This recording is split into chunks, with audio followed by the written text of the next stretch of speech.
A ballerina's perspective, from performing with New York City Ballet and Alvin Ailey American Dance Theater to publishing poetry books and mentoring kids and teens. Join us in a weekly discussion with experts to gain mental health clarity and achieve growth and moral consciousness. Give our show a 5 stars, comment, share, and come along for the ride. Welcome back to another episode of the Growth, Grace, and Gratitude podcast. Today, we will be talking about dating, relationships, and the avoidantly attached personality, as many of us actually experience that. With David Chambers, who is a men's dating, relationship, and avoidant coach, which is super interesting. And thank you so much for joining us and sharing more about your work with men, and especially in the deeply authentic part of their lives when it comes to, sharing love, romantic relationships. That's a very integral part of life, right?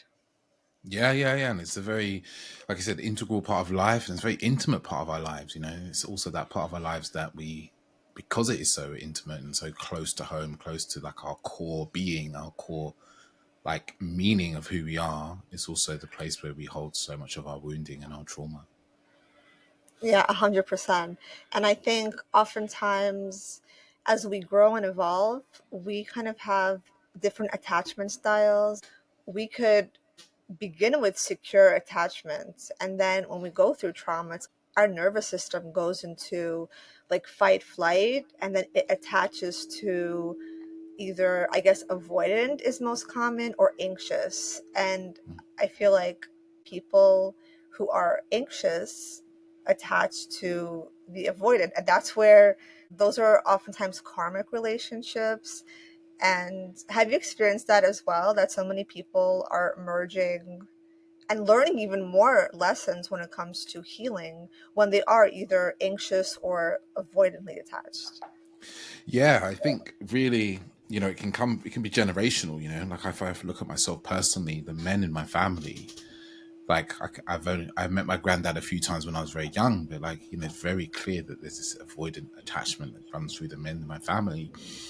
And I like you said, I think there's like a karmic piece of being able to like break a pattern, a family pattern. Um, even in my own relationship, my partner would say she's anxiously attached. I'm avoidantly attached, and we've got to, we've had a little boy, so we have an opportunity here to like rewrite his attachment into something that maybe our families have never experienced, right? Which is a secure attachment of, he feels comfortable in connection. He's comfortable with space. He likes his space, but he likes to be together. Like, we're literally rewriting it. He's only 14 months old. So, the tiniest little things that I'm really aware of with him, like when I see him, I look joyful and happy to see him and hug him and kiss him and tell him I love him. He can't really understand now, but like in the next 4 or 5 years, this will really bed into how he attaches and how he views connection into his adulthood. So it's something that I'm super aware of, and I see it in other people where we might attach to someone. Like in my past, attaching to someone who's anxious, say my partner, has forced me to say come out of the habit of not wanting to express emotion and feeling, not asking for a need, not feeling like my needs are important, and so forth. And then I see the same thing with my clients. It gives them an opportunity to go beyond the kind of programming that they got as young people, as young boys usually, and then create a different script moving forward. So it gives us opportunity to kind of rewrite this karma. It's just, it can be quite hard to do, because if we don't see there's any reason for us to change or do anything, and we just want to point the finger at others and say they need to change, then that's often where I think we get kind of stuck.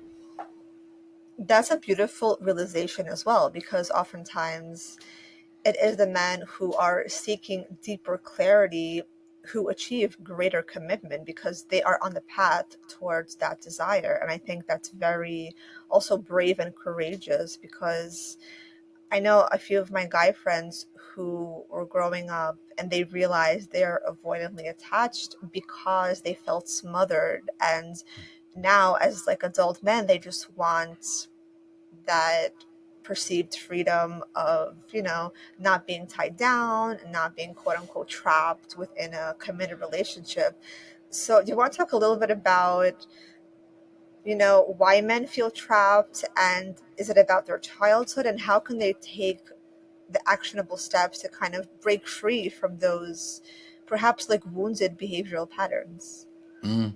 Yeah, I guess you can look at it many different ways, and I guess you can look at it kind of from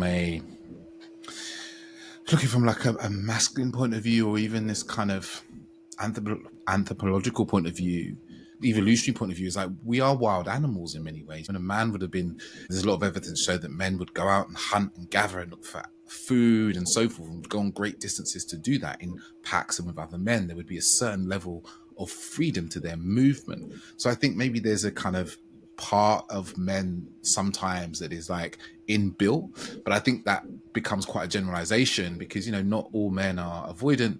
There's still a proportion of them that are slightly more than women. So I guess I think there's also an element to the childhood piece. It's interesting that you mentioned being smothered. What I see often is a lot of the men I work with avoidant, about 80% of the guys I work with avoidant, and it's that their mothers often were quite anxious. Their fathers were obviously avoidant. Their mothers, like you said, could be a bit smothering or a bit nosy and maybe cross their boundaries a lot, would like invade their space, their room, like be wanting to know things about them and to protect themselves as teenagers, adolescents. They were like, get back. um, pushing back on that and trying to assert their freedom on the world. But also something I see quite commonly is they look at their mothers and they're like, I don't want to be like that. Right. And sometimes it's because they've been raised by a single mother and they've seen their mother hurt by other men or been neglected, or they see their mum making bad decisions and they're like, I don't want to be like that. That's a really common loop I find with the men that I work with, very predominantly. The ones that are avoidant, it's not always it comes from the mother, but a lot of the times that their father is avoidant, the mother is anxious. I think that it's just like a adaptation, right? Isn't it? It's insecure attachment is an adaptation. So we've just deviated from the kind of quote unquote norm, and I think there's a deep desire to come back to secure attachment that exists underneath. And I kind of see this as a wonderful book called Getting the Love You Want, and they talk about like the imago and this desire to move back, and why is it that avoidant men are nearly always attracted to anxious women, because they see the parts of themselves that they've exiled in the woman they're with, this emotional expression, especially the emotional expression that they have exiled that they don't necessarily want to acknowledge. Why do anxious people become attracted to avoidance? Because they see someone who's really independent and able to kind of quote unquote regulate their emotions, and they desire to feel some of that. And what's the best way for us to feel those sorts of traits? By being in relation to them. That's the kind of I'd say the surface level way of doing it, and the deeper way is to cultivate that in ourselves. That's amazing. Yes, that's so true. The point where that's where a lot of men do have mother wounds and not even realizing it. If you're ready to shake off that daily stress, come join us for online beginner, adult, ballet, and yoga classes each week to connect with the flow of movement and the art of ballet into perfect synergy. Come as you are and learn to love your body a little bit more and gain strength and flexibility with each class. All are welcome. Sign up at balletartsmovement@gmail.com. First class free. And on the quest to desire to find a healthy, holistic partnership, what do you think are the values that men should pay attention to or look at when it comes to women when they are on a quest for monogamy and for a healthy, secure relationship? Yeah, and I think this is a really good question, right? And I was thinking about this a lot recently because I work with people who are dating, and a lot of the men are like, I really want a partner, and I really want someone to spend my life with. And then when you get into what they're paying attention to when it comes to dating apps, especially, right? Because that's the front facing piece. Too many men are paying attention to very superficial things. We haven't been schooled in the ability to look for what's deeper, right? So the things we have to look for is like, how does she make me feel instantly, right? how, like, we're talking about looks and attraction, first of all, physical attraction especially, and then we're on to this other piece, which is a lot of men won't admit to this, but quite a few men I've worked with do, is like, oh, how being with this woman, if she's more attractive than I am, what will people think of me? They'll think that I'm a great man or I'm a cool man. But if she's less attractive, quote unquote, less attractive than I am, then other people will look down on me. And this is something that plays into a lot of men's minds, right? Or unconsciously plays in their decision making around that. So what should we be looking for? I think there's attraction is an important aspect, but I think over indexing on physical attraction can lead us, down the wrong directions, and us index on and pay attention to the wrong things. When I think that really we should be looking for what makes a really great relationship last, right? So that's things like kindness, communication, ability to repair, respect, boundaries. Someone who's going to have respect for you as a base level, have respect for other people as well, and be able to hold boundaries, respect your boundaries, and hold your boundaries as well. So if you make an agreement of like, hey, I'm going out tonight, going to be with my friends, and we're going to go watch a football game. Like, I'll message you when I'm coming back. I probably won't be to see my phone, or I won't have any signal, because in the stadium, signal's always crazy. If your partner then messages you 20 times going, what are you up to, what are you doing? That's like it might not be an obvious boundary transgression, but in many ways it is. They've gone off to do something, and they've not said they want to be left alone, but they don't need to be contacted, right? So there's a level of like emotional regulation in there as well. It's like, can you regulate your emotions? Like, maybe she starts to feel anxious and jealous and worried.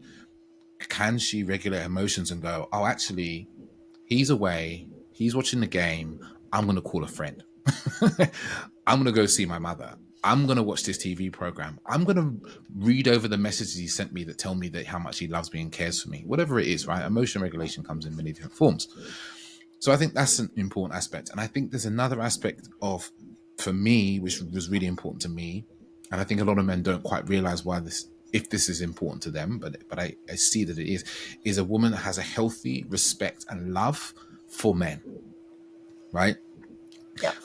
I think in this day and age where it is, I call it open season to say whatever you want about men in public domains, no one's going to tell you no, you shouldn't say that, apart from if you maybe praise men in public domains, then maybe then you might run a bit of resistance. But like, having a woman who has a healthy respect and love for men, and maybe even masculine energy, is a really good place for a man to start to look. And then I caveat all of this with the fact no woman's going to be perfect, right? So her emotion regulation skills might only be good 85% of the time, right? Like, she may need you to co-regulate, which is a vital part of a relationship. So it's being able to balance what you desire with someone who is like real, with someone who's also striving to be better and is willing to do the kind of work together to do that. And I think that's the magic mix that I was looking for personally, because that's what I kind of strive for my own life. But I think a lot of people aren't dating with that mindset in their mind. They might have parts of it because they're like, I'm ambitious, or I want a great home, or I want family. Family is obviously an important one if that's something you want. But I think we sometimes get almost distracted by the shiny thing, the instant gratification, which can be so readily available, easy sex, swiping on dating apps endlessly, that take us away from actually being able to feel deeply into what we really desire and the people that are aligned with that, while also being able to see that in people and have a clear picture of what that kind of looks like.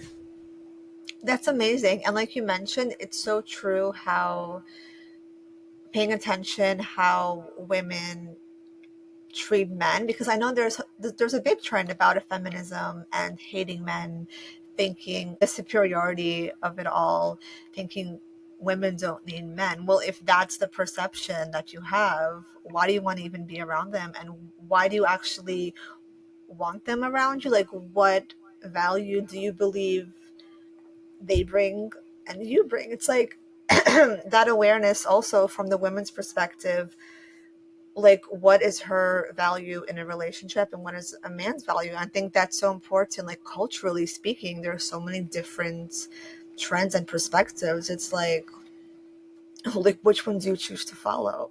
100%. What do you think men's greatest fears are when it comes to love and relationships? Yeah, I'm going to tell you the root one that is just comes up again and again. It's just not being good enough, right? And that can look like, fear of commitment on the top end, on the kind of upper level of what we experience. Is like fear of commitment, fear of rejection, fear of judgment, and those all can look like someone who doesn't express themselves freely, can be dishonest as well, right? We're dishonest if we're afraid of rejection. We're afraid of rejection. Sorry, rejection or judgment. So many, from what I can see, many of the issues that people face in dating, especially when it comes to men, there's some sort of wound around not being good enough, and that is what's the kind of accompanying fears or the sub fears of that are what controls so much of their experience. And is the man being not good enough, is this because of like a trauma in the past? Is it because of like a relationship betrayal? Or is this just generalized in terms of like masculinity in the world? I think there's definitely a carried kind of Like ancestral, perhaps? yeah, like a global consciousness for men that's like not being good enough or doing things right. Like there's this feeling of like, oh, I didn't do it right, I'm doing it wrong, I'm not good enough. And I guess some of that comes from, as men, we're taught that our values and our production and our end product. So in many ways, how we get from A to B to some degree doesn't matter. It's just that we get to B. So it's like, do we make enough money? Do we have a nice enough home? Do we look after our bodies enough? Or, something like that. It's all about what we can provide. And it's so easy for, in any moment, you can have I always say this, right? You could have the most beautiful Ferrari, right? And all it takes is for the man next to you to pull up in the next most beautiful Lamborghini, and suddenly you're not good enough. Instantly, you're not good enough, right? That could be your experience, right? I think this is a part of this global piece, like consciousness, but I also think that it just seems to be the most common one I come across when it comes to relationships, especially avoidant men. Is their wound is often around worth, and it's kind of to do with the father often not giving confidence and direction. Is a very common one I see in avoidant men, particularly in kind of high achieving avoidant men, the men who are like creating success, businesses and so forth, which is quite a few of my clients, is this desire to almost prove an unconscious father wrong, or to live up to some unconscious father's maybe desire or his own success through their own. So one of the kind of burning coals that keeps that drive for success going is a feeling that they're not good enough. Because if they felt they were good enough, many of them would have just not settled, but they would have got to a certain level of success and gone, great, my life's good, I'm comfortable, I want to create more peace. But when you have this feeling of not being good enough, which is kind of like a bucket with a hole in it, no matter what you fill it in, no matter what you do, no matter how big your house is, no matter how much money you have in the bank, it will never be enough, because you'll always feel like there's not enough, because there'll be another man that pulls up next to you in that fresher Lamborghini. That's so true. Yeah. And then it comes to like your values, your morals, and it goes back to childhood. And even with the Erikson stages of psychosocial development, there's the age of 3 to 5 where it's the initiative versus guilt. That's exactly like the space where kids are able to explore taking initiative, taking action. If somebody is smothered, or if there's some kind of restriction where the children don't feel like they're able to be supported in their action steps, and of course they're not going to be able to develop a healthy sense of taking action, taking initiative, without feeling a sense of insecurity or self-worth issues, so, and then that transfers into guilt. So that's super psychologically affecting the mental space. And then it's of course harder to take steps when it comes to building a healthy relationship, because then there's probably more fear of it not working out or not being able to fully be accepted. And I think from that space, there's also the perception of being judged or criticized, which nobody likes to experience. That is not fun. My friends who are men and who were experiencing the avoidantly attached personality, many of them went on a spiritual awakening, and they kind of switched over from materialism to kind of minimalism and spirituality to regain part of their kind of holistic self-esteem, if you will. And I think that's so beautiful, because to become aware of that realization that it's not necessarily about money, even if you have a lot, it's how you prioritize your day. And do you have a passion for what you're doing? Do you have a purpose in mind that makes you feel excited about the day? That's so healthy. And especially when it comes to men love to work, men love to provide. I think that's part of their gift to the world and to contribute to society in any way they can. It's great to also teach this kind of values, if that makes sense. Yeah, just the values of like being in service. I think this is such an important part of kind of the man's role, the masculine role of like being in service. And I think a lot of young men now, because of the shifting in kind of gender roles, I think a lot of men are really confused of like, how can I be of service, in this modern world? And, it's very easy to look at, everything exists in many ways, right? All perspectives exist. And then if you have some wounding about not being good enough, you then attach yourself to the perspective that like people don't need men. Everyone hates men. And it proves that this inner belief you have is wrong. It creates a lot of either anger, right, within you, shame, or just like desire to hide. Usually the shame is there and it comes out as anger or just a desire to hide. And then you just walk through the world and you see this in, many of the kind of masculinity influencers. They're speaking to those men, and there's so many of those men that feel kind of lost, ignored, and like they have no purpose in the world. But, I think there's other perspectives of like, the world is crying out for men who embody those values of service, of love, of like providership in a multi-dimensional way, not just kind of money, providing care, providing emotional support, providing boundaries. All these things can fit into there.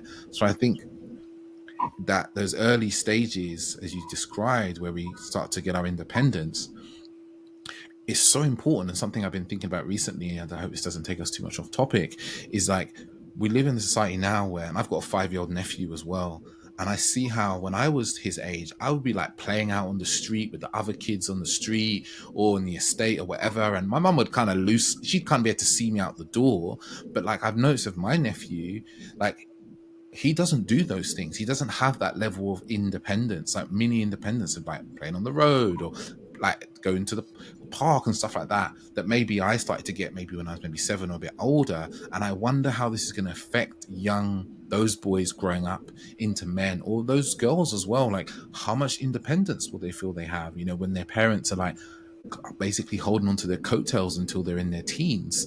I wonder how that's going to shape them into kind of sovereign self leaders of themselves, and how that's going to affect them. That's such a great point. I also remember growing up, I was always in the park with my friends and usually going from park to park and feeling so much freedom. It's such a beautiful thing as children to experience that level of freedom, like you mentioned, independence. I think it really shaped my psyche and my ability to kind of exist in the world holistically and not to be afraid of commitment, and also being aware of space and how we contribute to space and how we offer other space, because then it's like we're not going to hover over others as well, because we are aware of the gift of freedom and independence that we were given, and that's a beautiful thing as well. And then it's so true, then it's like when you growing up and feeling that's where anxious attachment, I think, begins as well, because it's like you're either anxious or you become avoidant. It's like you choose one or the other, whatever resonates more to your, I guess, your soul, or whatever your soul is going through at that time. And also stress builds, and then it's really hard to manage stress. Today's like National Relaxation Day. I thought it was a good mention to be like, okay, with relaxation, the whole point of it is to find presence. And in presence, hopefully you find safety. And I think that's the whole point of having a relationship that is healthy, because you feel safe. And it's like you can't fully relax until you feel safe. So I feel like the anxious and the avoidant personalities, they are struggling with feeling safe for different reasons. And I think that's the beginning to uncover all those cycles of trauma or wounding, or even like, toxic behavioral patterns. I think we have to uncover how we personally begin to feel safety. And that could take a whole level and layer of healing and awareness of your own personality, because what other people find safe in might not resonate with somebody else. So it's super interesting how that is influencing people's personality and attachment styles as well. Yeah, safety is it's such a nuanced and spectrum kind of idea and word, right? Because in not my former life, but if you'd asked me about safety 15 years ago, I'd be like, well, no one's going to kill me, no one's trying to kill me, right? No one's trying to attack me, kind of thing. And I wouldn't have thought it from an emotional point of view, right? And it's really interesting when we talk about feeling safe and unsafe. I think sometimes now we ban this word around, and we almost use it as a bit of a, I don't know how to, like, it's almost like a dramatic phrase sometimes, Like a oh victim mentality thing. yeah, but also like, oh, I was talking to my boyfriend, and he was looking away, and that made me feel unsafe. And it's like, well, what? Your boyfriend looked away. He didn't make you feel unsafe. He just made you feel like uncared for, right? And I could say the same thing and swap the genders around. Like, unsafe is like you actually feel unsafe. Your boyfriend and I think sometimes we use it in kind of dramatic sense, in the same way we use the word kind of discarded. But I do think one of the things that I've been really focused on with my clients is like, how can you source your safety internally within yourself, within the like you, instead of reaching for something else? Because I think when we look at the kind of insecure attachment of avoidance and anxious people, both of them try and seek safety outside of themselves in different ways, right? So the anxious person will maybe try and seek safety in co-regulation of some type, of reassurance from their partner, usually outside themselves. The avoidant seeks safety often with other pursuits, which often is a some level type of distraction, but it's a emotional regulation. It's like work, gym, business, other things, like not being inside the situation that makes them feel kind of emotionally unsafe. But actually the key is going, okay, how can I just find my own internal safety? This is the thing I've been speaking to a lot of my clients about, is like, how can you find safety in like just be in your own being? Like, can you generate a feeling of safety even if you're in an argument with your partner, by just breathing deeply and remembering that you're in this moment, and that this moment you have agency in, or that you are full capabilities of your body, or that you will get through this in this moment, and like sourcing safety from what's kind of can be felt and known in this moment. And I'm just seeing that this, like, it really helps. You go into the teachings around like breath work and some of the polarity stuff, and it's all about kind of how can we touch ground or the infinite and rest there, even when the world is chaotic. Because when we can find safety in ourselves, then we become far less likely to grasp for it outside ourselves with other things. And then the safety we desire from the outside world, we don't necessarily need to grasp for it. It becomes a bonus. And then we become a lot more attractive, to be honest, to somebody, Like if you're an avoidant man and you are get into an argument with your partner and you'd want to try and run away, right, and disappear, but you can go, oh no, I can breathe, I can get through this, I can talk, I can source safety in my belief in myself, and I can stay. then suddenly you become a calmer individual, a more relaxed individual. You become less stressed about when things come up, but you also become a better partner to be with. That is so beautiful. Yes, that's so true.